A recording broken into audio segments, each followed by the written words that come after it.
1 ଘରର ଡାହାଣ ପାଖରେ ତୁଳସୀ ଚଉରା ରହିବା ଉଚିତ ଏବଂ ଘରୁ ବାହାରିଲା ବେଳେ ତୁଳସୀ ମୂଳର ମାଟି ମୁଣ୍ଡରେ ମାରିଲେ ଶୁଭ ହୋଇଥାଏ।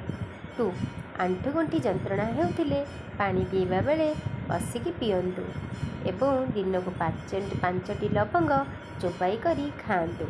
3 ବ୍ରଣଦାଗ ଲିଭାଇବା ପାଇଁ ହେଲେ ଡାଲଚିନି ଗୁଣ୍ଡ ସହିତ ଅଳ୍ପ ମହୁ ମିଶାଇ ଦାଗରେ ମାରିଲେ ଦାଗ ଲିଭିଯାଏ। 4 ଆଖି ତଳ କଳା ଦାଗ ଲିଭାଇବା ପାଇଁ ଲେମ୍ବୁ ରସ ସହିତ ବିଲାତି ରସ ମିଶାଇ କଳା ଦାଗରେ ଲଗାନ୍ତୁ।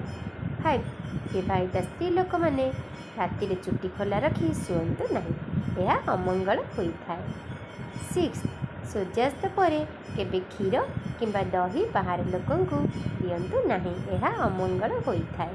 7 ପୂଜାରେ ଯାଆଁଳା କଦଳୀ ଭୋଗ କଲେ ବହୁତ ଶୁଭ ହୋଇଥାଏ ଏବଂ ଶିବଙ୍କ ଲିଙ୍ଗରେ ଚଢ଼ାଇଲେ ମଙ୍ଗଳ ହୋଇଥାଏ।